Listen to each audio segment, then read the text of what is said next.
الحمد لله نحمده ونستعينه ونستغفره ونعوذ بالله من شرور أنفسنا ومن سيئات أعمالنا من يهده الله فلا مضل له ومن يضلل فلا هادي له وأشهد أن لا إله إلا الله وحده لا شريك له وأشهد أن محمدا عبده ورسوله أما بعد فإن خير الحديث كتاب الله وخير الهدي هدي محمد صلى الله عليه وسلم وشر الأمور محدثاتها وكل محدثة بدعة وكل بدعة ضلالة وكل ضلالة في النار. أعوذ بالله من الشيطان الرجيم. بسم الله الرحمن الرحيم. قد أفلح المؤمنون الذين هم في صلاتهم خاشعون. وقال تعالى ومن آياته أنك ترى الأرض خاشعة فإذا أنزلنا عليها الماء اهتزت وربت. محترم حاضرین، ہم دنیا میں انسانی سماج میں رہتے ہوئے لوگوں کے برتاؤ، اخلاق اور معاملات کو دیکھیں تو بنیادی طور سے موٹے انداز میں دو طرح کے لوگ نظر آتے ہیں. ہم عام زبان میں یہ کہہ سکتے ہیں کہ ایک اچھے اخلاق والے، ایک برے اخلاق والے، اچھا برتاؤ، برا برتاؤ. اب یہ جب ہم اخلاق کہہ رہے ہیں تو اس میں اس کی شخصیت کا ظاہر اور باطن سب کچھ شامل ہے. یعنی کسی کے رویے سے یہ معلوم ہوتا ہے کہ ظاہر و باطن میں اس کا مزاج، اس کی طبیعت، اس کی فکر، اس کا رجحان کیا ہے. اور اللہ رب العالمین کے اس دارالامتحان میں ہم دیکھیں تو زندگی کے ہر مرحلے پر، ہر معاملے میں جو بھی واقعات اور حوادث ہمارے ساتھ یا لوگوں کے ساتھ پیش آتے ہیں وہ اسی کا امتحان ہے کہ کس مرحلے پر ہم کون سے رویے کا، کس رد عمل کا، دوسرے لفظوں میں کیسے اخلاق اور عمل کا مظاہرہ کرتے ہیں. اور عہد اول سے اللہ رب العالمین نے اس دنیا کے آغاز کا جو قصہ اور واقعہ بیان کیا ہے وہاں سے ہمیں یہ بات دکھائی دیتی ہے بطور درس اور سبق. اللہ تبارک و تعالیٰ نے حضرت آدم کو جنت میں رکھا. بار بار آپ واقعہ سن چکے ہیں. ابلیس نے بہکایا، ایک درخت سے منع کیا گیا تھا، کھا لیا. ابلیس کو جو کہ بڑا مقرب تھا پہلے، حکم دیا گیا کہ آدم کو سجدہ کرو. مخاطب تھے فرشتے، ساتھ میں ابلیس بھی. اس نے انکار کیا، ابا واستکبر وکان من الکافرین. انکار کیا، اکڑ گیا، تکبر کیا، اور وہ فاسقین، گنہگار اور کافرین میں سے تھا. اللہ رب العالمین کی اس بات کو اس نے تسلیم نہیں کیا، تکبر کی بنیاد پر انکار کیا. تو ابلیس کا یہ کردار جس کو اللہ نے کہا کہ یہ ابا اور استکبار ہے، انکار، اور جس کی جڑ میں استکبار ہے، اکڑ ہے، حسد ہے، جلن ہے، یہ اس کا اخلاق اور اخلاقی بنیاد.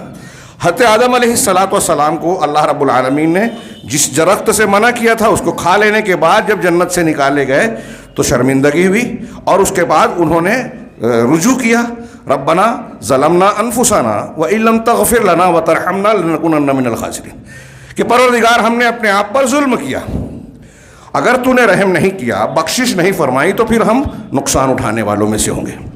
یہ دو کردار ہے دنیا میں، ہمیں یہی نظر آ رہا ہے. ایک استکبار والا، استکبار میں بہت سارے برے اخلاق سمٹے ہوئے ہیں، ہمارا برتاؤ، ہمارا رویہ نظر آتا ہے.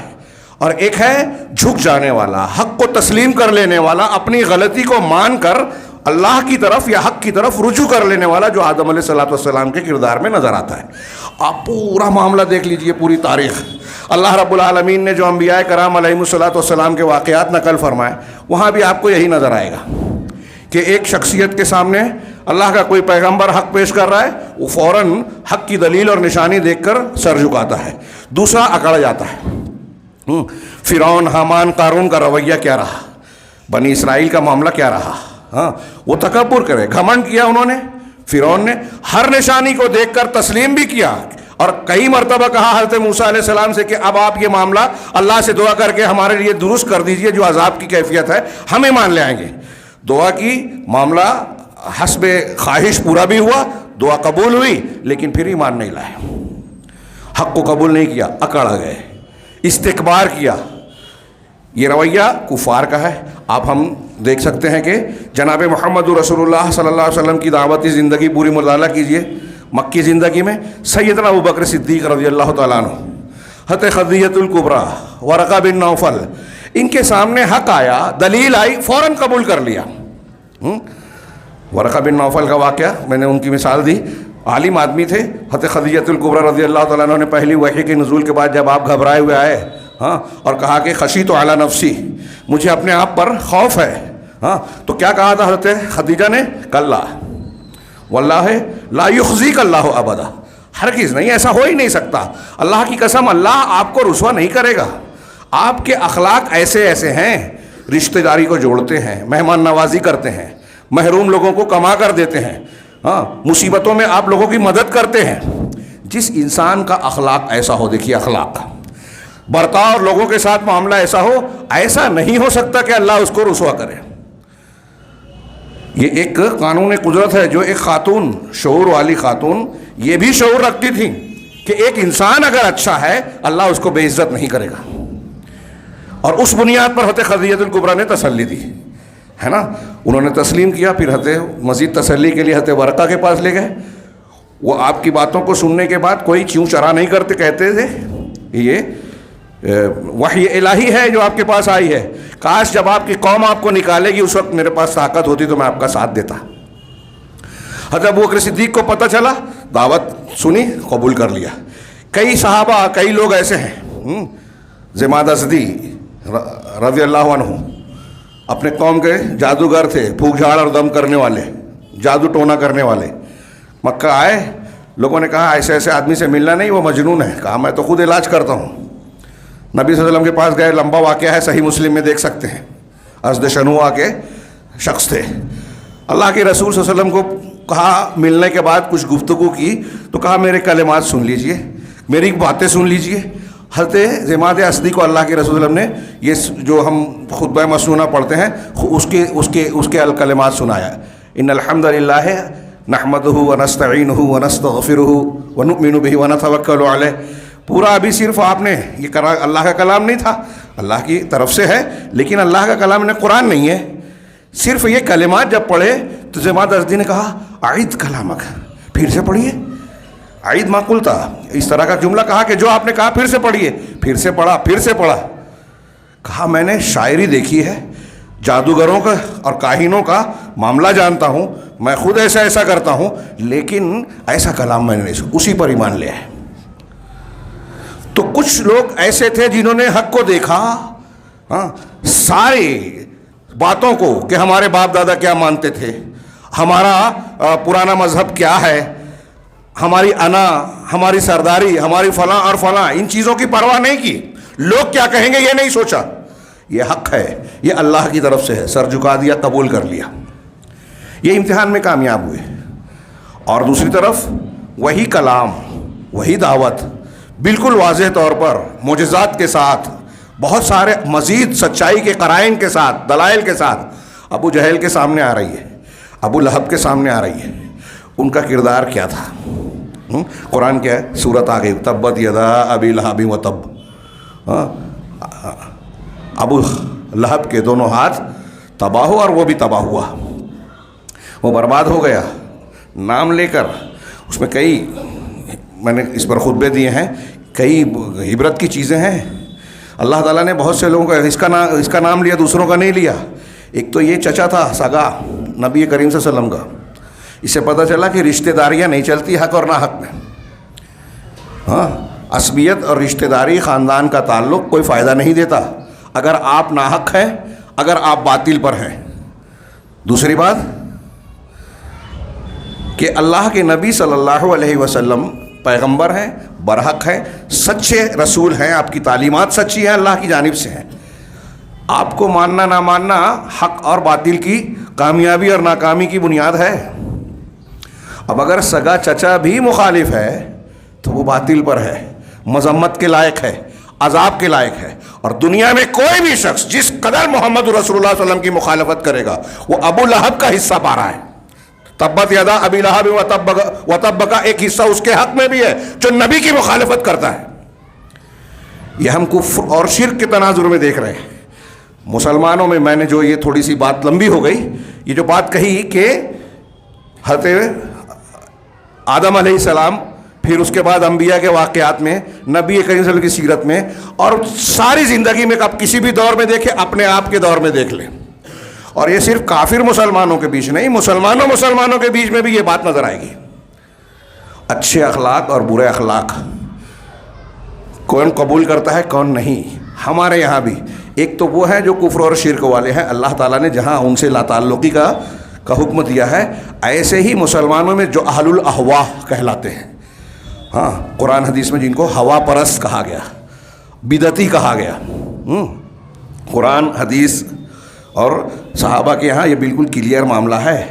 آج ہم اپنے دماغ سے جمہوریت اور فلاں کے تناظر میں دین سمجھنے کی کوشش کرتے ہیں، صحابہ کرام کے طریقے سے سمجھیے تو آپ کو وہاں ایک چیز یہ بھی آئے گی کہ آپ کو خود صحیح اور غلط کو منتخب کرنا ہے، اور صحیح اور غلط کے منتخب کرنے میں ایک پہلو یہ بھی ہے کہ جو غلط ہے اس کو غلط مان کر اس سے بھی الگ ہونا ہے۔ کوئی اہل حق ایسا نہیں ہو سکتا کہ اہل بدعت کا ساتھ دے، تعاون کرے، تائید کرے۔ ولا اور برا کے احکامات وہ موضوع نہیں ہے، لیکن دین کی بہت بڑی بنیاد ہے۔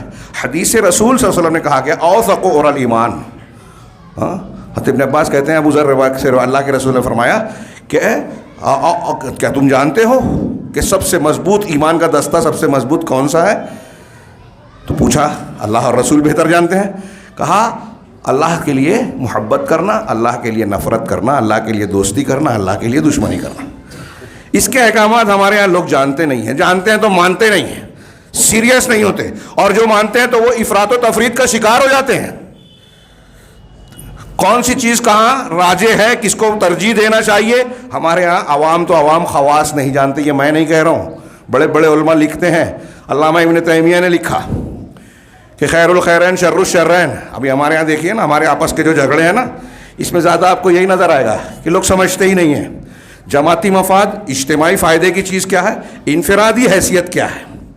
ایک آدمی فتنہ و فساد والا ہے، ایک آدمی جو ہے تعمیر والا ہے، کس کو کیا مقام دینا چاہیے نہیں سمجھتے لوگ۔ سنت پر جھگڑا کریں گے، فرض کو توڑ دیں گے۔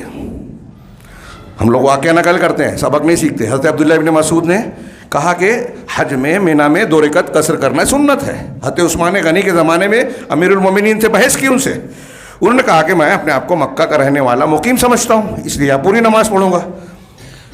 حضرت عبداللہ ابن مسعود نے کہا کہ حاجی کے لیے کیا مکہ والا کیا باہر والا، سب کو قصر پڑھنی ہے، سنت یہ ہے۔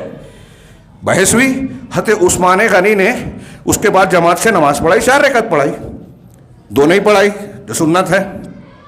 ہاں حضرت عثمان غنی کا اجتہاد تھا، ہم ان کو غلط نہیں کہہ رہے ہیں، اجتہادی خطا ہو سکتی ہے، تب بھی اجر و ثواب ہے۔ حضرت عبداللہ ابن مسعود نے ان کے پیچھے بھی نماز پڑھ لی۔ آج کے ہمارے جو ذہنی کشتی لڑنے والے سوشل میڈیا پہ جو عمل نہیں کرتے، فرض بھی نہیں پڑھتے، سنت پہ بحث کرتے ہیں، وہ اگر وہاں ہوتے تو کہتے ارے حضرت ابن مسعود نے یہ کیا کیا؟ جمہوریت ہے نا بھائی ہمارے ہاں، تو خارجیت بھی آ گئی۔ امیر پر اعتراض کرنا، اس کے کیڑے نکالنا، یہ اپنی قابلیت کا مظاہرہ ہے، بہادری ہے۔ جہاں بہادری بتانا چاہیے، بدعت اور شرک کے رد میں ہم کو لوگ نظر نہیں آتے جیسے یہاں نظر آتے ہیں۔ تو حضرت عبداللہ ابن مسعود ہماری طرح اہل حدیث تو تھے نہیں، وہ حقیقی اہل حدیث تھے۔ انہوں نے نماز پڑھ لی، نماز کے بعد ہماری طرح کے کچھ لوگوں نے سوال کیا، ارے آپ نے کہا کہ یہ سنت 2 ہے اور آپ نے 4 پڑھ لی ان کے پیچھے؟ کہا ہاں۔ کہا پھر کیسے؟ کہا اللہ کے رسول کے حکم کے مطابق یہ امیر کی سمع و طاعت ہے، اور آپ نے جو جملہ کہا الخلاف یا الاختلاف شر، اختلاف شر ہے، یہ ہمارے، میں سمجھتا ہوں کہ ہماری نسل کو ابھی سمجھ میں نہیں آیا، اور آگے کئی 10 سال 20 سال شاید اور سمجھ میں نہیں آئے گا، جو حضرت عبداللہ بن مسعود سمجھا رہے ہیں کہ یہ سنت ہے، ٹھیک ہے، لیکن اس پر اصرار کر کے میں امیر کی مخالفت کروں، مسلمانوں میں اختلاف ڈالوں، یہ شر ہے، یہ بری بات ہے۔ یہ شعور کہاں سے آیا؟ دین کی تعلیم سے، کہ اگرچہ یہ حق ہے لیکن اس سے بڑا حق یہ ہے، تو بڑے فائدے کے لیے چھوٹے فائدے کو چھوڑ دیا جائے، بڑے حکم کی تعمیل کے لیے چھوٹے نقصان کو جھیل لیا جائے۔ یہ مخالفت ہے، میں مانتا ہوں کہ یہ سنت ہے، 2 رکعت ہی پڑھنا چاہیے، ابھی نہیں مانتا ہوں، لیکن اتحاد و اتفاق فرض ہے، سنت کے لیے فرض کو نہیں توڑیں گے. ہمارے یہاں سنت کے لیے فرض کو قدم قدم پہ لوگ توڑتے ہیں. مسجد چھوڑ دی، جماعت چھوڑ دی، اختلاف کر لیا. مجھ کو کہا، یہ میں آپس کی بات کر رہا ہوں. ابو جہل، فرعون، نمرود، حامان، قارون، وہ تو تکبر میں انکار ہی کر بیٹھے. ہم اپنے آپ کو مسلمان، اہل الحدیث، فلاں اور فلاں کہتے ہیں. ہاں، ایک شخص حنفی ہے، ایک شخص صوفی ہے، اس کو دیکھیے، اس کے سامنے آپ حدیث پیش کیجئے، اس کے طریقت کے راستے اور اس کے پیر صاحب کے جو بتائے ہوئے اصول ضابطے ہیں، عبادات ہیں، بتائیے کہ یہ بدعت ہے، مانے گا ہی نہیں. ہمارے یہاں جو مراقبے کر رہے ہیں، بدعتی عبادت کر رہے ہیں، یہ نصاب پڑھا جائے تو ایسا ہو جائے گا، فلاں ذکر و اذکار کیا جائے تو ویسا ہو جائے گا، ہاں، اجتماعی ذکر کیا جائے، اجتماعی عبادت کی جائے. ہم آپ کو کہیں کہ بھائی یہ عبادت ہے، عبادت کے لیے اصول ہے، حنفی، شافعی، مالکی، حنبلی، اہل حدیث کسی میں اختلاف نہیں ہے کہ اس کے لیے ثبوت ہونا چاہیے، تب ہم عبادت کر سکتے ہیں، ورنہ رد ہے. ہر جمعہ میں اللہ کے رسول صحابہ کے سامنے پڑھتے تھے، وہ بدعتی نہیں تھے. کل محدثۃ بدعہ، ہر دین میں نئی چیز بدعت ہے، ہر بدعت کی گمراہی ہے، ہر گمراہی جہنم میں لے جانے والی. کیوں؟ صحابہ کے سامنے یہ آپ بار بار دہراتے کہ دین کا مصدر شفاف رہے، اس میں ملاوٹ نہ ہو، ورنہ دین بگڑ جائے گا. لیکن کوئی نہیں مانتا. میں نے جو بتایا مزاج، اس تناظر میں وقت بہت ہی محدود اور ویسے بھی تاخیر سے شروع ہوا. میں یہ بات عرض کرنا چاہتا ہوں کہ ہمارے اچھے اخلاق قبول کرنے اور نہ قبول کرنے کی بنیاد کیا ہے. اور دوسرے لفظوں میں کہوں، فرعونیت، ابلیسیت، اس کی جڑ بنیاد کیا ہے؟ اور انبیاء کرام علیہم الصلاۃ والسلام، صلحاء، اولیاء اللہ کا طریقہ کیا ہے؟ دونوں کا مقابلے میں دیکھیے. ہم اپنے آپ کو کس کردار میں ڈھالنا اور کس سانچے میں ڈالنا چاہتے ہیں، یہ غور کریں. علامہ ابن قیم کی ایک عبارت بڑی پیاری ہے، آسان سی ہے لیکن غور سے دیکھیے. وہ کہتے ہیں، میں ان کی عبارت پیش کرنا چاہتا ہوں. انہوں نے کہا کہ مذموم جتنے بھی برے اخلاق ہیں، قابل مذمت اخلاق، ان سب کی جڑ اور بنیاد کیا ہے؟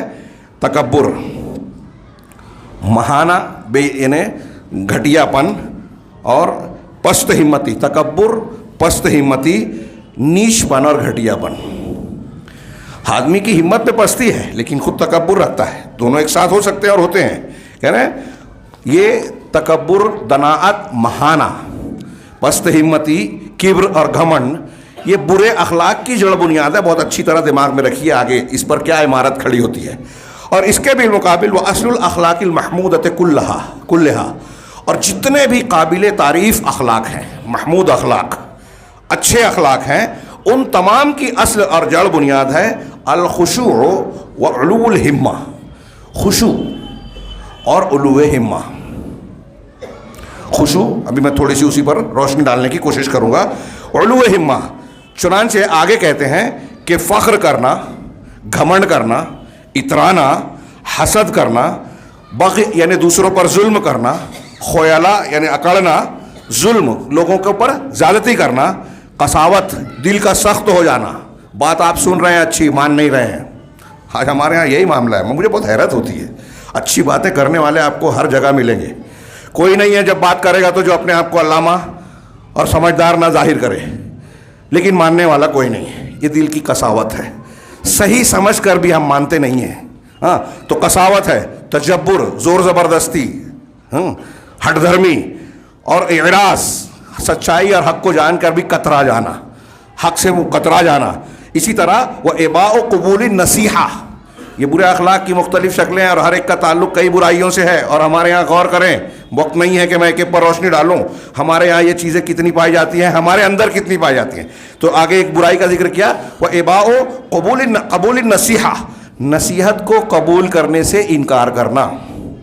کوئی اچھی بات، خیر خواہی کی بات، بھلائی کی بات کہہ رہا ہے، دین کی روشنی میں کہہ رہا ہے، دلائل سے کہہ رہا ہے، لیکن قبول نہیں ہے. اب اس کو ہر سطح پر دیکھیے، اپنے گھر میں، جماعت میں، مسلک کے معاملات میں، دو مسلکوں کے اختلاف کے معاملے میں، پھر اوپر. اور یہ بات آپ کو حکومتوں میں، سیاستوں میں بھی نظر آئے گی. یہ جو کہا اکڑ اور گھمنڈ جو ہے برے اخلاق کی، یہ جتنے ہیں وہ کسی کا ظلم فرعون کے سے لے کر آج اگر کوئی حکومت زیادتی کرتی ہے، کمزوروں پر ظلم کرتی ہے، ان کے حق کو چھینتی ہے، ہاں، کسی کی بات کو ماننے کو تیار نہیں ہے، خود قانون کی مخالفت کرے چلے گا، دوسروں کو بلا وجہ قانون کی ضرب کے دائرے میں لپیٹنے کی کوشش کرتی ہے، جیسا کہ آج ہو رہا ہے.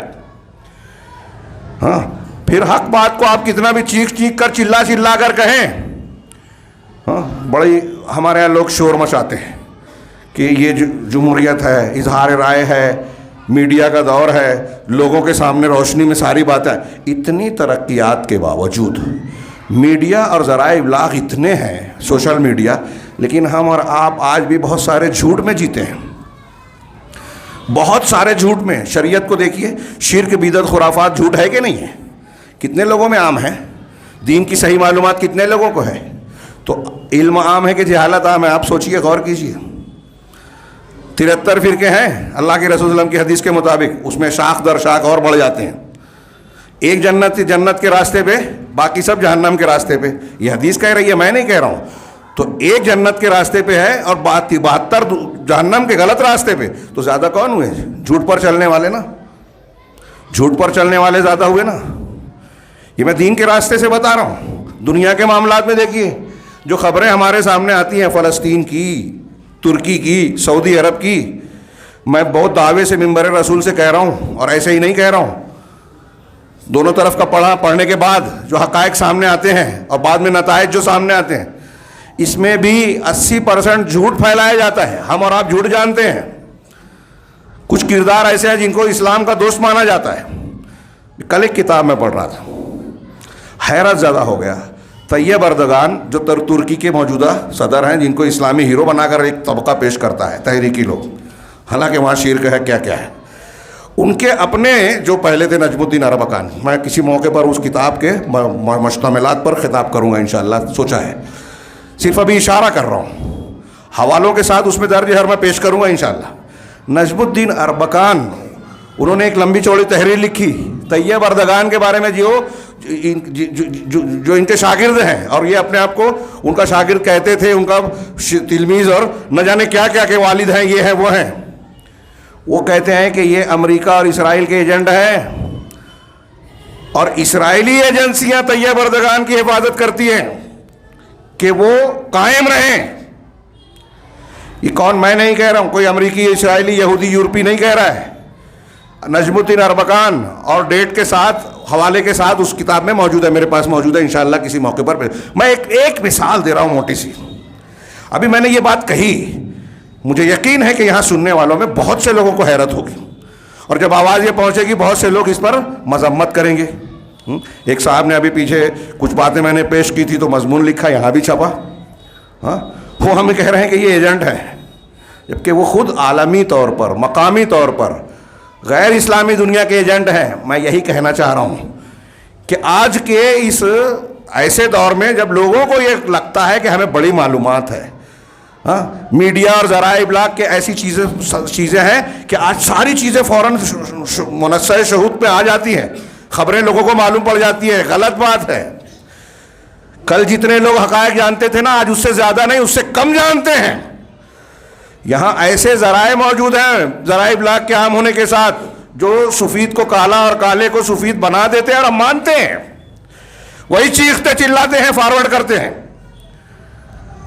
جو اچھا ہے ہم اس کو برا کہتے ہیں، جو برا اس کو اچھا کہتے ہیں. یہ ساری چیزیں جو لوگ پھیلاتے ہیں، وہ کیوں پھیلا رہے ہیں؟ ان کے اپنے مقاصد ہیں. تو شیخ نے کہا کہ نصیحت کو قبول کرنے کا انکار کرنا، اسی طرح غلط چیز کو یا اپنے مفادات کو ترجیح دینا، خود غرضی والاستئثار کا لفظ ہے. یہ ایک لفظ جو ہے خود غرضی، کیا کیا گل کھلاتا ہے. آج ہمارے ہاں جماعتوں میں، گھروں میں، اجتماعی ڈھانچوں میں جو جھگڑے ہیں نا، اس میں یہ ایک لفظ صرف لے لیجیے آپ، کہ ایک آدمی اپنا مفاد دیکھتا ہے، باقی کے مفادات کو کنارے. میرا، میں، الٹا کام ہر جگہ. ہر ایک یہ چاہتا ہے کام کرے نہ کرے، تاریخ میں میرا نام درج ہو، میرے گھر کے بارے میں لکھا جائے. جب میں پیدا نہیں ہوا تو اس سے پہلے سے میرے کارنامے موجود ہوں، کتاب میں لکھے جائیں، اور لکھا جائے تو کبھی یہ تردید نہیں کرے گا. یہ الٹا کام. اپنی برائیاں ہم اور آپ، ایک میں نے اس سے پہلے بھی کہا تھا، غور کریں ہمارے عام مزاج میں ہے، ہم لوگ اپنی نیکیاں گناتے ہیں، میں نے ایسا کیا، میں نے ویسا کیا، میٹنگ لیتے ہیں، رپورٹ چھاپتے ہیں، یہ کرتے ہیں وہ کرتے ہیں. اللہ قبول کرے، اچھائی کی توفیق دے، ہم اس کو نہیں. لیکن اس کا نقصان کیا ہے؟ آپ دیکھیے اس کے برخلاف صحابہ کرام میں حضرت عمر فاروق رضی اللہ تعالیٰ عنہ کے بارے میں ہمارا کیا علم ہے، کیا جانتے ہیں؟ ان کی شخصیت، ان کا مقام، ان کی حیثیت، بار بار زبان رسالت سے آپ کو جنت کی بشارت ملی، ہم جانتے ہیں، ہے نا. لیکن ان کا کردار میں ہم اپنے تناظر میں رکھ کے سوچیں نا تو کچھ سمجھ میں نہیں آئے گا آپ کو. لیکن وہ ایمان ہے، خشوع ہے، اللہ کا ڈر ہے کہ وہ کہتے ہیں کہ اگر قیامت کے دن، علامہ ابن رجب نے روایت نقل کی کہ اگر قیامت کے دن کوئی ندا دینے والا، پکارنے والا اعلان کرے کہ اللہ نے ایک آدمی کو چھوڑ کے سب کی بخشش کر دی، تو مجھے ڈر ہوگا. حضرت عمر فاروق رضی اللہ تعالیٰ عنہ کا جملہ، ہم اور آپ نہیں، کہاں ہیں ہم لوگ؟ وہ کہتے ہیں کہ مجھے یہ ڈر ہوگا کہ وہ ایک آدمی میں تو نہیں ہوں. ہاں، بخاری میں لمبی روایت ہے، ابو موسیٰ اشعری رضی اللہ تعالیٰ عنہ کا مکالمہ جو ان کے دونوں کے بیٹوں کے درمیان ذکر ہوا کہ کاش قیامت کے دن اللہ مجھے جنت نہ دے جہنم سے چھٹی دے دے، بچا دے، خلاصی دے دے. عمر فاروق حذیفہ کو ایک جنازے سے واپس لوٹتے دیکھا بغیر نماز پڑھتے ہوئے، مصلی پہ کھڑے ہو گئے تھے اس لیے نماز پڑھا دی، نماز سے فارغ ہو کے بھاگے گئے کہ یہ بھی منافق تھا. آپ نے نماز نہیں پڑھی تو میں سمجھ گئے منافق ہے. آپ جانتے ہیں اللہ کے رسول کے رازدار تھے نا، وہ جانتے تھے. کہا یہ تھا جس کو ہم مسلمان سمجھتے تھے پکا. حذیفہ ٹھیک ہے آپ ہمیں دوسری بات نہ بتائیں، خالی اتنا بتا دیجئے کہ کہیں منافقین کی فہرست میں میرا نام بھی تو نہیں ہے. یہ میں ایک مثال دے رہا ہوں. حضرت عمر کا سوچنے کا انداز یہ ہے، ہمارے حساب سے کیا وہ بے وقوف تھے؟ بتائیے، کیا ان کو آپ بے وقوف کہو گے؟ آج کے زمانے میں اگر ویسے کردار کسی کے ہوتے، اس کا 5% ہمارے اندر آ جائے تو آج کے لوگوں میں اگر متقی پرہیزگار ہے تو وہ بات نہیں آئے گی، میں مانتا ہوں. لیکن ہم کیا دیکھ رہے ہیں؟ رپورٹ چھائے ہو، ترتیب دیا جائے، لکھا جائے، بیان کیا جائے. کوئی دوسرا اگر کسی دوسرے کی تعریف ہو جائے تو برداشت نہیں ہو رہا ہے، آدمی لگائے جائیں. نہیں، رپورٹ چھاپا جائے، کوئی بہانے سے سامنے لایا جائے، میرے خاندان کا یہ کردار ہے. میں کسی شخصیت اور کسی خاص خاندان پہ نہیں بول رہا ہوں، لوگ سمجھ رہے ہیں، میں سمجھ رہا ہوں، لیکن واقعی میں نہیں چاہتا کسی ایک، یہ ہمارا عام مزاج ہے کہ ہم اپنی نیکیاں یاد رکھتے ہیں، بیان کرتے ہیں، برائیوں کو نہیں. آپ جب نیکیاں یاد رکھتے ہیں تو تکبر اور گھمنڈ آتا ہے. آپ پارسا اپنے آپ کو سمجھتے ہیں، آپ سمجھتے ہیں اللہ کے یہاں میں کامیاب ہو جاؤں گا. آپ اپنی برائیوں کی اصلاح نہیں کرتے کیونکہ اپنے آپ کو بہت اچھا سمجھتے ہیں. یہ فرق سمجھیے، نتیجہ. اور اس کے برخلاف اگر آپ اپنے گناہوں پر نظر رکھیں، جیسا کہ صحابہ کرام کا مزاج تھا، نہ ہوتے ہوئے بھی سوچتے تھے کہ جو غفلت غلطی ہو گئی ہے، کوتاہیاں ہو گئی ہے، اللہ پوچھ لے گا تو ہم کیا جواب دیں گے. اگر یہ مزاج آ جائے کہ اللہ مجھ سے پوچھے گا، میرے اندر یہ خامی ہے، مجھے وہ فلاں کام اچھا کرنا چاہیے، میں نے نہیں کیا، مجھے فلاں کی مدد کرنا چاہیے، میں نہیں کر سکا، مجھے یہ اچھا کرنا تھا، مجھ سے غلطی ہو گئی، کوتاہی ہوئی. جب ہم اس طرح سے نظر رکھیں گے تو اپنے آپ کو چھوٹا سمجھیں گے. تکبر نہیں آئے گا، تذلل آئے گا، عاجزی آئے گی، خشوع آئے گا. دوسروں کو حقیر نہیں سمجھے گا آدمی، اپنے کو آپ کو چھوٹا سمجھے گا. آپ اپنے آپ کو چھوٹا سمجھیں گے تو بڑا بننے کی خواہش ہوگی. آپ اپنی غلطیوں پر نظر رکھیں گے تو اصلاح کرنے کی گنجائش ہوگی، توبہ کرنے کا راستہ کھلے گا کہ میں جب غلط ہوں تو مجھے اللہ سے معافی مانگنی چاہیے، مجھے اپنی اصلاح کرنی چاہیے. یہ اپنی غلطیوں پر نظر رکھنے کا یہ فائدہ. اور نیکیوں پر کل کا پرچار کرنے کا نقصان سب سے پہلے تو یہ کہ آپ احسان جتائیں، نیکیاں بیان کریں تو اللہ رب العالمین کے یہاں وہ نیکیاں ضائع ہو سکتی ہیں. یہ خطرہ ہونا چاہیے. وقت نہیں ہے، میں علامہ ابن قیم کی ایک عبارت اور خشوع پر بات کہنی تھی، وہ شاید نہ کر سکوں، لیکن بیان کروں کہ وہ کہتے ہیں اسی طریقے سے نصیحت کے قبول کرنے کا انکار کرنا، خود غرضی، اسی طلب العلو، برتری، فوقیت چاہنا، وحب الجاہ والریاسہ، جاہ شان و شوکت، ریاست سرداری، قیادت، ذمہ داری، عہدہ، ریاست کے معنی میں سب کر رہا ہوں، عہدے چاہنا، وَأَن يُحْمَدَ بِمَا لَمْ يَفْعَلْ، اور یہ چاہت اور خواہش کہ میری اس کام پر تعریف کی جائے جو میں نے نہیں کیا. یہ منافقین کی علامت بتائی ہے اللہ نے قرآن میں. ہاں یحبون ان یحمدوا بما لم یفعلوا, کہ وہ چاہتے ہیں, پسند یہ کرتے ہیں کہ ان کی ان کاموں پر تعریف کی جائے جو انہوں نے کیا ہی نہیں ہے.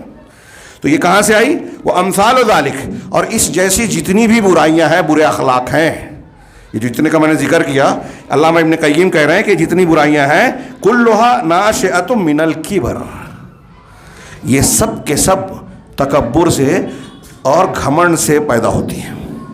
میں نے اس سے پہلے تکبر اور گھمنڈ پر لمبی چوڑی کئی تقریریں کی ہیں. ہاں کلا ان الانسان لیطغی ان رآہ استغنی, ہرگز نہیں, انسان سرکش ہوا جاتا ہے, گھمنڈی, سرکشی پہ آمادہ ہے. کیوں؟ ان رآہ استغنی, وہ سمجھتا ہے کہ میں بے نیاز ہوں, مجھے کسی کی ضرورت نہیں ہے. ہم بولتے ہیں نا کسی کی ضرورت نہیں ہے, ہم سب محتاج ہیں اور اللہ کے محتاج ہیں. وہاں نہ آکڑیں. آپ دیکھیے قرآن نے جگہ جگہ نقل کیا. فرعون کو کہا, نہیں مانا, استکبار کیا. جن قوموں نے اپنے انبیاء کی باتوں کو ٹکرایا, کانوا یستکبرون, قرآن میں جگہ جگہ استکبار کرتے تھے. ان الذین یجادلون فی آیاتنا بغیر سلطان اتاہم ان فی صدورہم الا کبر, کہ جو لوگ ہماری آیتوں کے سلسلے میں دلیلیں آ جانے کے بعد جدال کرتے ہیں, لڑتے ہیں, مانتے نہیں ہیں, سچائی کو قبول نہیں کرتے, ان فی صدورہم الا کبر, اللہ کہتا ہے کہ ان کے دلوں میں محض کبر ہے, گھمنڈ ہے, تکبر ہے, یہ انکار کرنے والے. اللہ کے نبی مسلم شریف کی حدیث ہے, رسول اللہ صلی اللہ علیہ وسلم نے کہا, فرمایا ہاں ایک آدمی سے کہ دائنے ہاتھ سے کھا لو, تو اس نے کہا لا استطعت, لا استطیع, مجھے اس کی طاقت نہیں ہے, نہیں کر سکتا. تو اللہ کے رسول نے بد دعا دے دی. ہاں بڑے بڑے کفار کو نے دیا, ان کو دے دی. کیوں؟ حضرت سلمہ راوی حدیث کہتے ہیں کہ اس نے گھمنڈ کی وجہ سے رسول اللہ صلی اللہ علیہ وسلم کی بات کو نہیں مانا تھا. آپ نے کہا لا استطاعت, تیری کبھی استطاعت نہ ہو. اس کا نتیجہ یہ نکلا کہ اس کا سیدھا ہاتھ لنج جیسا ہو گیا, وہ کبھی اٹھ کر منہ تک نہیں آیا. اس نے کہا میری طاقت نہیں ہے, رکھتا تھا طاقت لیکن گھمنڈ میں نہیں مانا بات. ایسے ہمارے یہاں بہت سی چیز ہم کر سکتے نہیں مانتے. تو یہ چھوٹی مثال تھی فرعون اور ابلیس کے مقابلے میں, یہ کہ جب کوئی آدمی حق کو نہ مانے, قبول نہ کرے, اپنے آپ کو بڑا سمجھے, بہت چالاک اور ذہین مان رہا ہے, نہیں مانوں گا میں, یہ تکبر ہے, یہ ابلیسیت ہے, فرعونیت ہے. تو شیخ کہہ رہے ہیں, شیخ علامہ ابن قیم کہ یہ سب تکبر سے پیدا ہوتا ہے. وَأَمَّا الْكِذْبُ وَالْخِسَّةُ وَالْخِيَانَةُ, رہا جھوٹ, میں ترجمہ کرتا ہوں, وقت نہیں ہے, رہا جھوٹ, خساست, خیانت, ریاکاری, مکر, دھوکہ, لالچ, خوف, گھبراہٹ, بزدلی, بخیلی, عاجزی, سستی اور غیر اللہ کے سامنے جھکنا. اسی طرح غیر اللہ کے سامنے جھکنے کی بہت سی شکلیں ہیں. اللہ کے قانون کے مقابلے میں آپ دوسروں سے ڈر رہے ہیں. ہمارے سماج میں یہ کامن ہے. جو لوگ بہادر بنتے ہیں, علماء پر الزام دیتے ہیں, وہ خود بہادری کے مقام پہ کبھی حق کا مظاہرہ نہیں کریں گے, لیکن دوسروں کو بہادری کا سبق دیں گے. کتنی چیز غلط چیزیں ہو رہی ہیں, وہاں بولتے ہیں کون جھنجھٹ میں پڑے, کون بدعت کا رد کرے, اور جو کرتا ہے اس کی ٹانگ کھینچتے ہیں. کہا اسی طرح غیر اللہ کے سامنے ذلت اختیار کرنا, اور ادنا کے ذریعے خیر کو, افضل کو بدل دینا. جو بھلی چیز ہے اس کو چھوڑ کر جو ادنا گھٹیا چیز ہے اس کو اختیار کرنا. ہاں, اور اس جیسی بہت ساری برائیاں, یہ ساری کے ساری چیزیں جو ہے پست ہمتی سے, خساست سے اور نفس کے چھوٹے پن سے پیدا ہوتی ہیں. شروع میں کہا تھا نا, ایک تکبر اور ایک پست ہمتی, خساست. تو تکبر سے جو برائیاں پیدا ہوتی ہیں اس کا پہلے ذکر کیا پہلے پیراگراف میں, اور یہ بعد میں جو ذکر کیا یہ پست ہمتی سے, آدمی کے اپنے گھٹیا پن, چھوٹے پن سے پیدا ہوتا ہے. غور کریں ہم کہاں ہیں. آگے اخلاق فاضلہ کا ذکر ہے, وقت نہیں ہے اس لیے میں ترجمہ کر رہا ہوں. کہا کہ رہے اخلاق فاضلہ, اچھے اخلاق جیسے صبر کرنا, بہادری, عدل و انصاف کرنا, مروت, جرت, ہاں, اسی طرح عفت و شرم و حیا, عفت, تحفظ, ہاں, اپنے اخلاق کی حفاظت کرنا, سخاوت, حلم اور بردباری, معاف کر دینا, لوگوں کے ساتھ نرمی برتنا, ہاں, اسی طرح معافی دینا, درگزر کرنا, برداشت کرنا, دوسروں کو ترجیح دینا, ہاں, دناعت سے, پستی سے اپنے نفس کو اونچا رکھنا, گھٹیے پن سے اپنے آپ کو بچانا, تواضع اختیار کرنا, لوگوں کے سامنے جھکنا, انکساری اختیار کرنا, قناعت کرنا, جو کچھ اللہ نے دیا ہے, جیسا کچھ دیا ہے اس پر صبر کرتے رہنا, صدق, سچائی, اخلاص اور احسان کا بدلہ چکانا, اسی کے جیسے سے یا اس سے بہتر طریقے سے, یا پھر لوگوں کی غلطیوں سے چشم پوشی کرنا, لوگ غلطی کر رہے ہیں ان کو نظر انداز کرنا. ہمارے یہاں یہ نہیں ہے. لوگوں کو بس پتہ چلنا چاہیے. آنکھیں گاڑ کے رکھتے ہیں, جھوٹ بھی معلوم پڑے فوراً عام کر دیتے ہیں. یہ خساست ہے, اچھا اخلاق نہیں ہے. اچھے اخلاق کریں کہ لوگوں کی غلطیوں سے تغافل, چشمپوشی کرنا, اور جو بے فائدہ چیزیں ہیں اس میں مصروف نہ رہنا, وقت ضائع نہ کرنا, غیر ضروری چیزوں کو چھوڑ دینا. اسی طرح دل کو اس قسم کے مذموم اخلاق سے پاک صاف رکھنا. اور اس جیسی جتنی بھی نیکیاں, اچھائیاں اور اچھے اخلاق ہیں, یہ سب کے سب پیدا ہوتے ہیں خشوع سے, علو ہمت سے. خشوع اور علو ہمت سے پیدا ہوتے ہیں.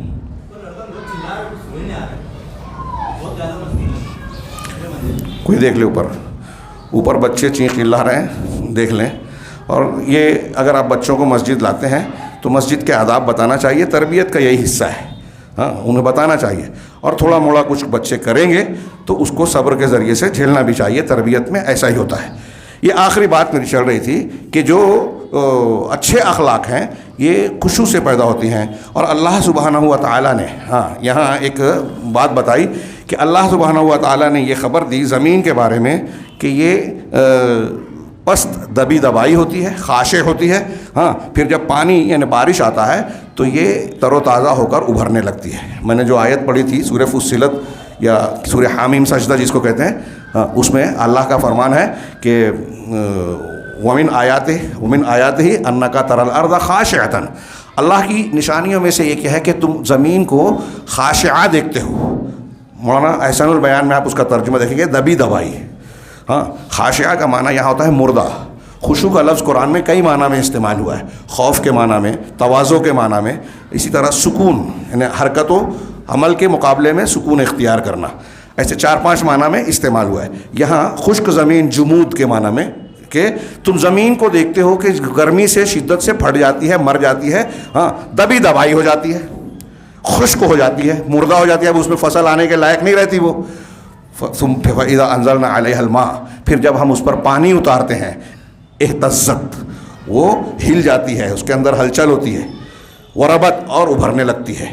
تو تر و تازہ ہو کے ابھرنے لگتی ہے, ترجمہ کیا جاتا ہے. اس میں اللہ کے قرآن کا ایک بہت بڑا سائنسی معجزہ ہے. میں نے اپنے دروس میں اس کو بیان کیا ہے قرآن کے پیغام قرآن والے میں, کہ اس میں کتنی باہر کہ آج جو سائنٹسٹ بارش کے ہونے کے بعد زمین میں کیا کیا عمل ہوتا ہے, پھر مٹی, سورج کا پانی کے ملاپ سے جو اجزاء اس میں ترکیب پا کے فصل کی شکل اختیار کرتے ہیں, یہ قرآن کے مختصر سے الفاظ میں بیان کیے گئے.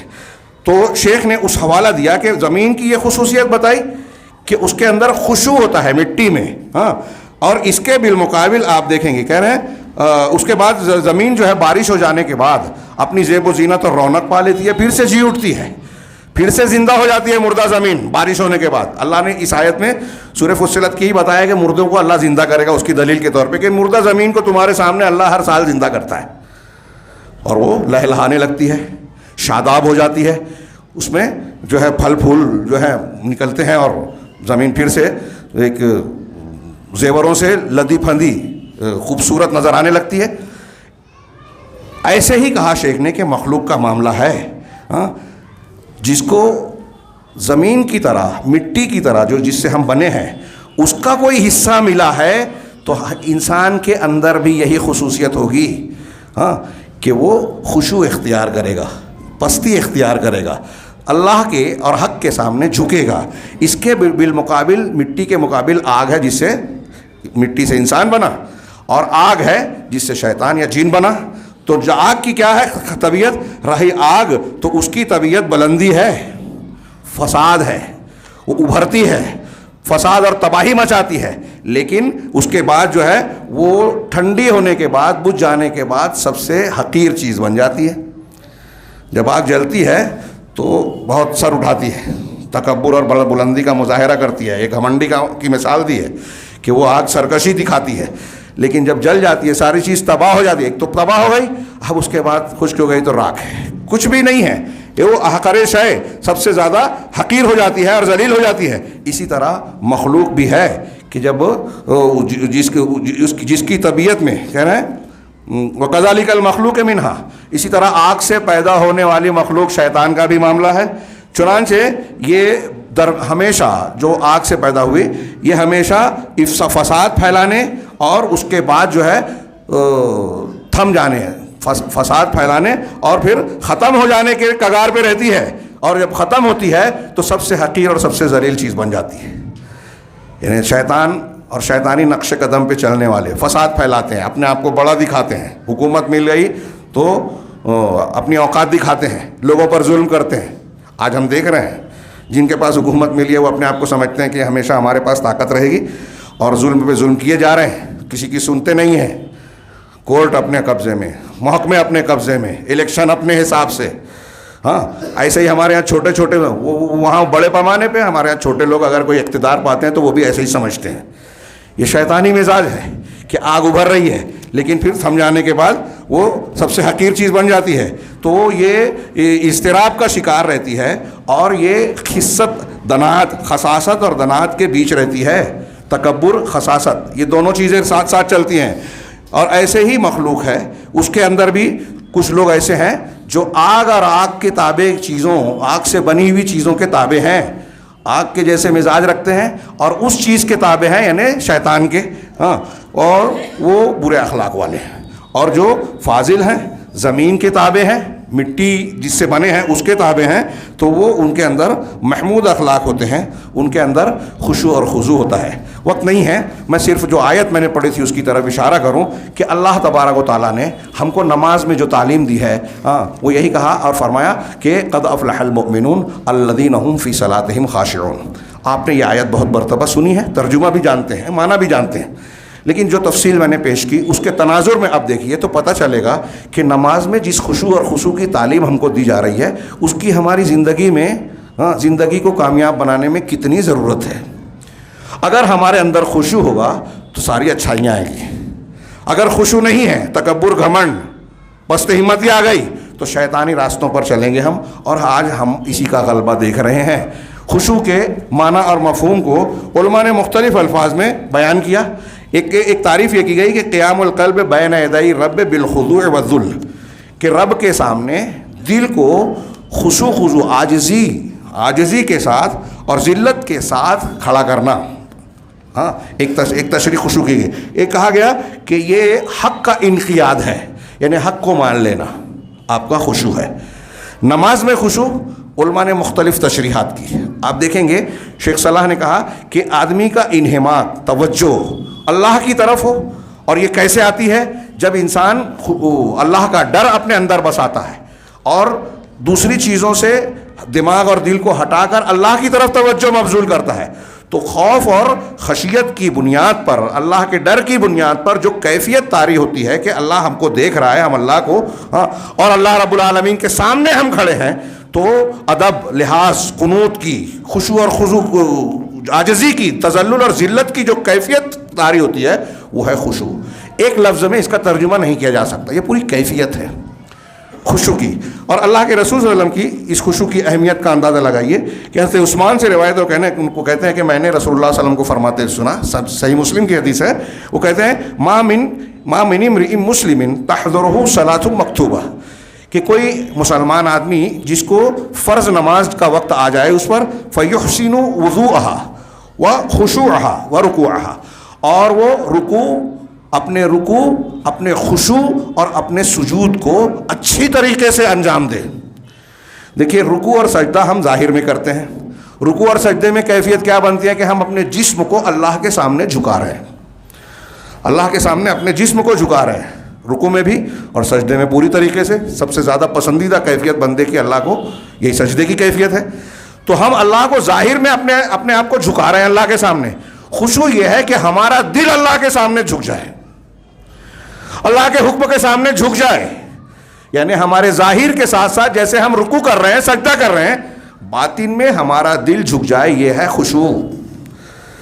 وہ مومنین قد افلح المؤمنون, وہ مومنین فلاح پا گئے جو اپنی نماز میں خشوع رکھتے ہیں, اندر سے ڈرتے ہیں, اللہ کے سامنے جھکتے ہیں. ظاہر میں تو جھک ہی رہے ہیں نماز پڑھتے ہوئے, ساتھ ساتھ دل میں بھی اللہ کا ڈر ہے. ہاں, اللہ تعالیٰ نے انبیاء کی صفت بتانے کا کہ یدعوننا رغبا ورہبا, کہ وہ ہمیں پکارتے ہیں.